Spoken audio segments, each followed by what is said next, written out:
Today we're going to find all of the collectible bottles in the Highlands Fishing DLC expansion map Kinlag in Farm Sim 25. So this is pretty easy if you've never shown the collectibles before. If you show them, you'll get these little itty bitty dots showing up around, and those are collectibles. But there's only one way to show them, and that's on PC. If you're on console, well, this video is going to be a big help. PC players could just load up right here, and I just type in show, and then go down to collectibles, show all. Click that, and it'll go through and show them all. But I'm going to show you where they all are. So these are pretty sweet. We're going to start right over here at farmland number 2, right at the hinge. Come over here, click the button, and we get Chapter 10. This is one of 12, so looks like we've got 12 different collectibles to get. And once we've got them all, we should, in theory, have a full book. So 1 down, 11 more to go. We are going to go straight north right here on the coast. And I'm doing all this on foot as well, so yay! And we're out here, and look at this one right beside the ocean. That's pretty. So what number are you going to be? Entry number 5. Now from here, we have a very easy path just right over here where the fish market is. This one's going to be around towards the front of the building right back here. We'll collect that, and we found chapter number 6. Next one is a hop, skip, and a jump right over here, actually right beside Alistair, our new NPC. He's an easy booger to find, but I can't understand a word he says. However, right here is our bottle, and that is number 4. Next one down is another real quick and easy one off the shore. This one's kind of difficult to find because it's on the back side of all of this stuff. So if you come up from like this red barrel right here and kind of aim for the corner, just look a little left, look for these leaves, and you'll be able to find it. Bottle number 2. So then, 7 more to go, if my math is correct. The next one's another real interesting one. We'll head kind of northeast, and we should be right over here, right around where the castle is. So for this one, you're gonna need to go swimming. Come over here and jump into the water. Boom, splash. And then kind of just go straight for the corner of the castle, and you're gonna find it right here. What do we get? Ooh, chapter 3. Now from here, we are just gonna go straight east, and we're gonna find this guy right now. You might notice that this area looks like a racetrack.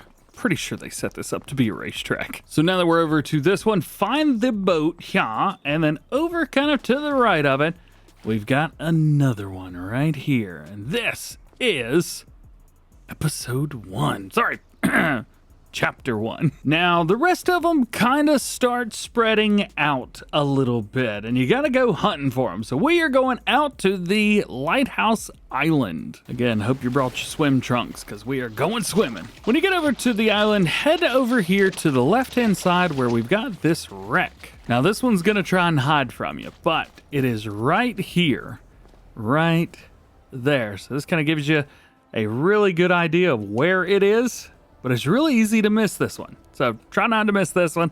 It is number 11. They say the page is in bad condition and is not readable. Seems like the ink was spilled over the page. Oh, okay. So now we kind of have to go a little bit of a weird angle. So we are going to go right here, almost north of dead center of the map. We're going to go right across where this bridge is. As a matter of fact, it's not just any bridge, it's the viaduct. It's the humongous setup here. So we are on this side of it. We are on the south side of this, and it is on this column right here. And we got one. We're going to grab it. Page number 12. Although it looks like page 11 is a little bit wet. So 3 more to go, and these are all going to be found down here at the bottom left-hand corner of the map. We've got one above 42, we've got another one above farmland 38, and one over here kind of smack dab between 35 and 37. So we're just going to start on the right-hand side. You could go whichever way you want with these. So for this one, once you get over here to where the water wheel is, I think that's so cool that we've actually got that like working inside. Go to the left. Over here to the left, you're going to see it right there. It's almost right beside the building. So we'll come over here. We'll grab a hold of it, and we've got chapter 7. Now we go west to here. Pretty easy place, right above 38. And for this one, I recommend just kind of going and following along with the water. And once we come under the bridge, we're gonna see waterfalls in front of us. And at the base of those waterfalls, we've got Chapter 9. Then finally, we go west-northwest, right up to here, right at the very end. So again, we're just gonna follow the water. Ooh, yay! And at the very top, we get to our very last waterfall here. And we've got our last chapter. I hope this is chapter 8 because that's the only one that I'm missing. And we've got it. Yeah, man. Now, if you're like me and accidentally clicked off of the book, what we want to do is we want to come in the castle and we want to go all the way to the right up here. And we're going to find our book just kind of floating here. And here we can actually go through and read everything, which is, well, very, very cool indeed. Unfortunately, the 11th entry, the page was in bad condition, not readable. Why? So there you go. That is your collectibles hunt from Kinlag. Hope you enjoyed this one. Drop a like if you did. Get subscribed if you do. Enjoy the DjGoHam fam. Hold up. What is that over there? I was just messing around. Is that what I think it is?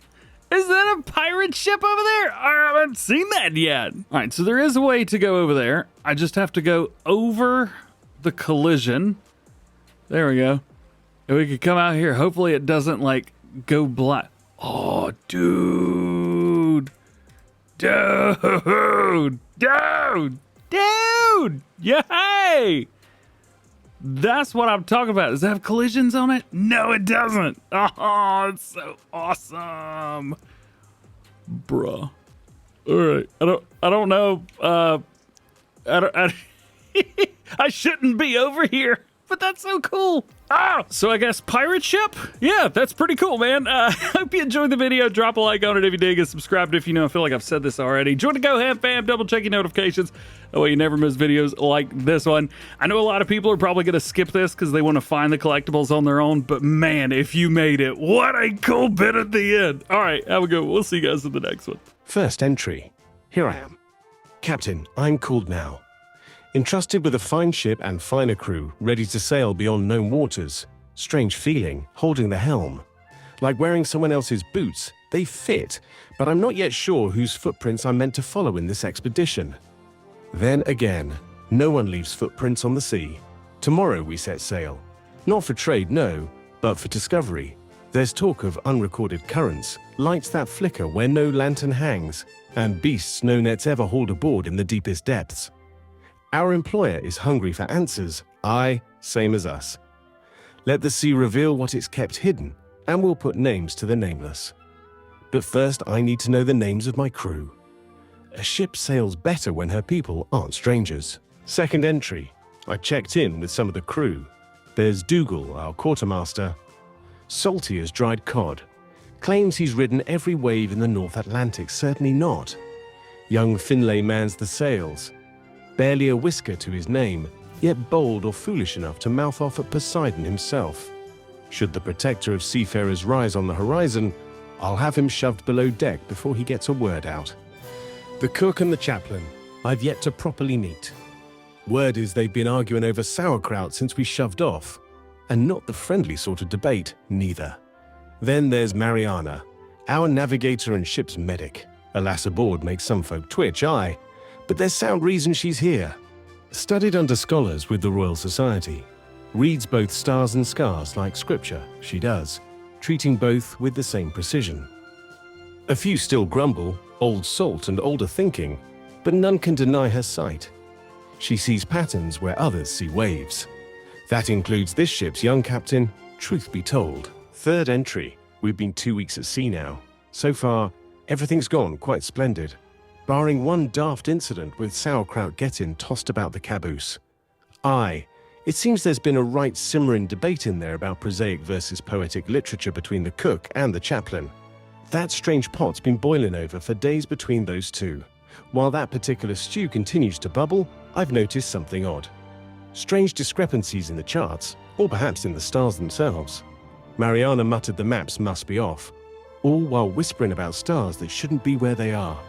She's a wee bit shaken, not by her own skill, but something else. I trust her. She's taken herself off to her quarters to study. Meanwhile, we hold the course as planned. Someone really ought to scrub the deck. It reeks of fermented cabbage, so does Bledge. 4th entry. We hauled the nets from deep down just past dawn, expecting the usual shallow water fish. But alas, we found something. Our first discovery, far from home after 1 month already. Finlay preferred tossing it right back, however. About the size of a cat, slick as wet algae on the shore, with arms like lace folded inward, and a mantle that looks like a black cloak, as if it spun from the shadows in the deep. Eyes too big, red, and knowing for comfort, and a mouth that didn't seem built for eating. Mariana called it a cephalopod, some kind of squid, but nothing she'd ever seen. Finlay claims it shifted dark to darker when we spoke of it, as if it was listening. It pulsed gently in the net, as if it knew panic was beneath its dignity. It seemed intelligent. We shortly kept it in a barrel for observation and documentation, but it vanished by nightfall. Lid still tight. Just faint traces of phosphorescence on the deck, like the stars had taken it, helped it get back into the sea. They are certainly not helping us to stay on course. Which we are not anymore. 5th entry. Fog. Fog everywhere. Not just a mist hanging over the sea, no. This is an unsettling amount of opaque weather, like the sky itself decided to descend, or as if our creator, in a moment of inspired theatrics, was going for atmosphere, like adding a pinch of salt to a fine soup.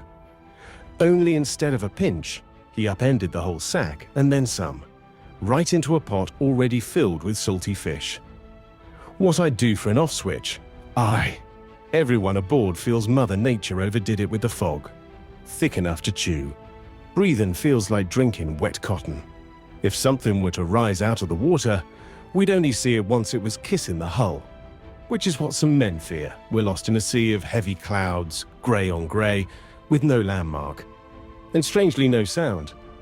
Not the groan of the hull, the flap of rope, or gulls overhead. Everything vanished. Or are we the ones who vanished? 6th entry. Fog still lingering, same as the stink of sauerkraut. I'll be honest, it's both a blessing and a curse that we've got way too much of the stuff. It'll keep us fed, but not sane. We're not catching anything.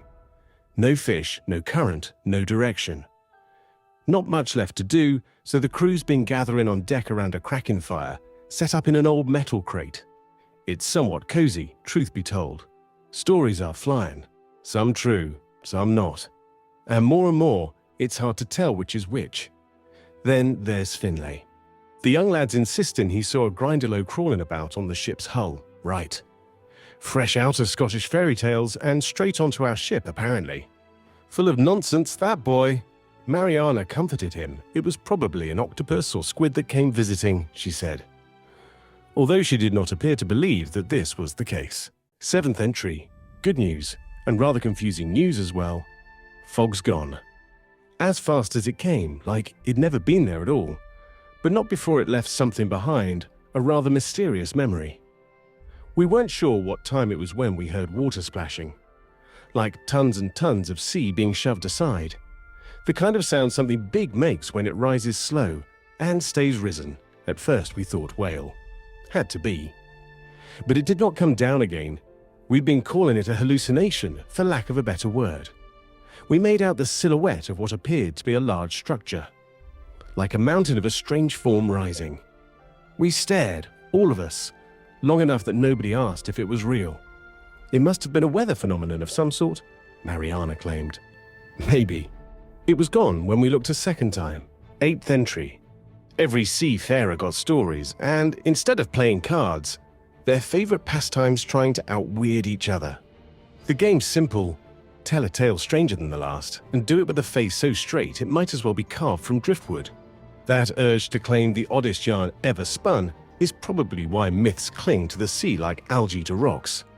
They talk about ghost ships, giant krakens, intelligent people lurking beneath the waves, but there's rarely anyone to confirm what some old, weather-beaten captain that's spat out by the sea is muttering about in the darkest corner of a coastal tavern. But this time, well, our little encounter might not win prizes for drama or dread, but we had more than one pair of eyes see it. Then again, There's not much to tell, so why tell it? Ninth entry. We got to our destination where our ship is going to retire after months of our expedition. Most of the crew got off to hire with other companies as planned. Only Mariana, Finlay, Dougal, the chaplain and me return home on a smaller boat. Back home, Mariana will hand over her documentations of creatures to our employer, and then we'll scatter. She is pleased with our findings of seemingly unlisted sea creatures, at least to our knowledge. To be honest, we're not entirely sure how we ended up at our destination. Mariana still claims either the charts or stars were wrong, and we drifted blind for quite some time. Maybe this captain done something right without knowing it. Hopefully our voyage back home will be easier. First, we catch our breath in this vibrant port town. It's warm here and people seem chipper. Also, we stock up on something else but sauerkraut. 10th entry. 2 weeks on our way back home. Mother Nature seems to have found the off switch for the fog.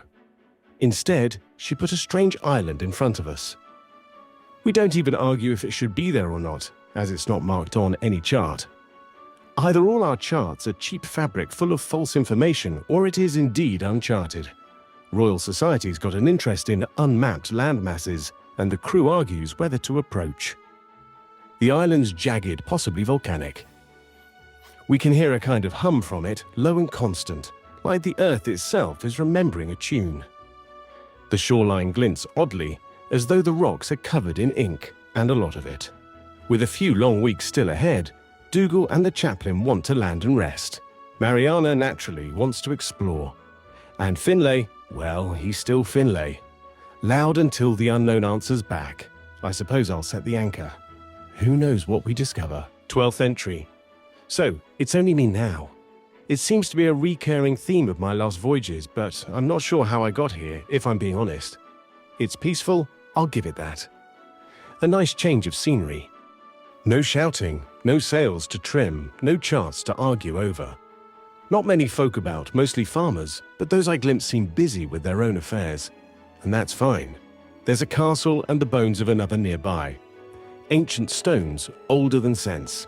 It's a comforting sight, this place. After months at sea, and decades before that, maybe I'm overdue for a proper rest on land. This place seems as good as any. Quiet, gentle. Might even take up fishing again. For myself, this time.